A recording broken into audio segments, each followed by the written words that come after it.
बावैसो जोङो खबर मोननाय बायदियै क'क्राझार जिल्ला दुलाराय बर' फरायसा आफादनिफ्राय गसाइगाव साब डिभिजननि सिङाव थानाय बर'बादा आरो सिंगिमारि गामियाव जुब जुब अखा हानायजों दिनै बे ओनसोलफ्रा गोबां दैजों लोमसावनानै न' बां बहुद खस्थ'नि गेजेरजों दिनै बिथांमोनहा दिनै मोनसे थावनियावहाय दिनै केम्प खालामनानै थानो गोनां जादों।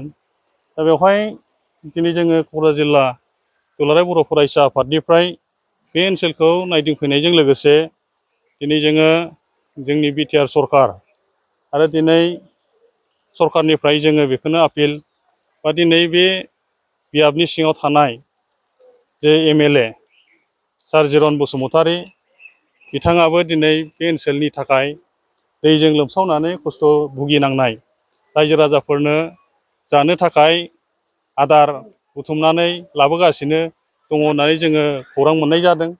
आरो बेजोंनो लोगोसेयै बै गुबुन जे सिंगिमारि गामियावबो बेबायदिनो थिग बेबस्थाया सोलिगासिनो दङ।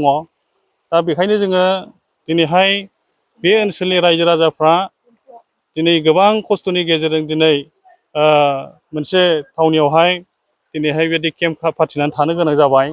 दा बेखायनो आङो बेखिनिखौनो खावलायगोन जे बिटिआर सरकारनिफ्रायबो हानाय बायदियै दा बिथांमोननो जानाय आदारखौ बेबस्था खालामनानै होफैनो हानाय बायदियै जाहाथे बेबस्था लायो। गोबां दिनै फरायसाफ्रा दिनै खस्थ' भुगिनो गोनां जादों आरो बे हिसाबै दिनै सरकारनिफ्राय हयथ' बेवहाय नायदिंनो फैगोन आरो बेवहाय दिनै बे ओनसोलनि जे बियाबनि एमएलए बिथाङाबो बेखौ गोबां खस्थ'नि गेजेरजों नायफामगासिनो दङ। दा बे जायगानिफ्राय मोनसे थावनियाव थांबाय। दा बिथाङा दिनै गावनि कर्मिफोरखौ बेवहाय थानायनि सुबिदा खालामनानै होनांगौनि थाखाय दिनै दायथ' होदों आरो बिथांमोना दिनै खामानिखौबो मावगासिनो दङ। आरो जोंबो क'क्राझार जिल्ला एबसुनिफ्राय हानायबादि अफिसियेलि जिखिनि बेबस्था लानो गोनां दङ बे बेबस्थाखौ जोङो क'क्राझार जिल्ला एबसुनिफ्राय जोङो लागोन आरो बे ओनसोलनि रायजो राजाफोरखौ दिनै जोङो क'क्राझार जिल्ला एबसुनिफ्राय बिथांमोन भुगिनांनाय न'खरफोरनो बा जोंनि फरायसाफोरनो बा जोंनि बे ओनसोलनि रायजो राजाफोरनो जों जिखिनि अफिसियेलि बेबस्था लानो गोनां दङ बे अफिसियेलि बेबस्थायावबो जोङो क'क्राझार जिल्ला एबसुनिफ्राय जोङो लानो थाखाय दिनै बिथांमोनजों दिनै बे ओनसोलाव जोङो सावरायफैदों। आरो आङो दिनै गोबां जायगायावबो बेबादिनो दिनै बेबादि लोमसावनाय जि थासारिया सोलिगासिनो दङ। जोंबो बेबायदियै जोङो क'क्राझार जिल्ला एबसुनिफ्राय दिनै सिङावहाय बै जाहारबारि ओनसोलावबो थिग बेबायदियैनो सोरमांगानि दैया खुरखाजोबनायजों बै ओनसोलनि रायजो राजाफ्राबो गोबां खस्थ' भुगिनो गोनां जादों। आरो बेवहायबो जिखिनि एसे एनै सहाय बा मदद होनो गोनां दा दिनै सरकारनिफ्राय लागासिनो दङ। दा दिनै बे बोथोरनि मोनसे थासारि आरो बेखौ रावबो हमथानो हाया।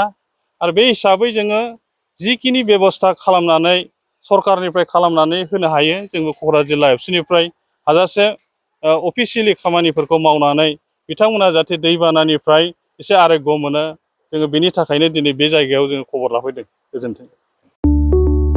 30 बोसोरनिफ्रायनो देहायारि जोथोननि बिथिङाव बुहुमनि बयजोंबो फोथायजानाय लोगोसे साबसिन आरो रावजोंबो रुजुजायै गोरोन्थि गैयै फिथाइनि रादाय होग्रा एप'ल' डायग्नोस्टिक्सआ नोंथांमोननि साखाथियाव सौफैबाय। बे एप'ल' डायग्नोस्टिक्स सेन्टाराव थैजों सोमोन्दो थानाय गासिबो बेराम, कभिड-19 बेराम, खि, हासुदै आरो गुबुन गुबुन बेरामनि आनजाद खालामनाय जायो। नोंथांमोनहाबो आनजाद खालामफैजानो हागोन। थंआ जाबाय क'क्राझार टाउननि मालदां बाजारनि साखाथियाव थानाय रिलायन्स पेट्रल पाम्पनि उल्टाथिं। रोखायै मिथिनो थाखाय नोंथांमोनहा 60015-17103 नाम्बाराव सुलु लानो हागोन। एप'ल' डायग्नोस्टिक्स सेन्टार क'क्राझार।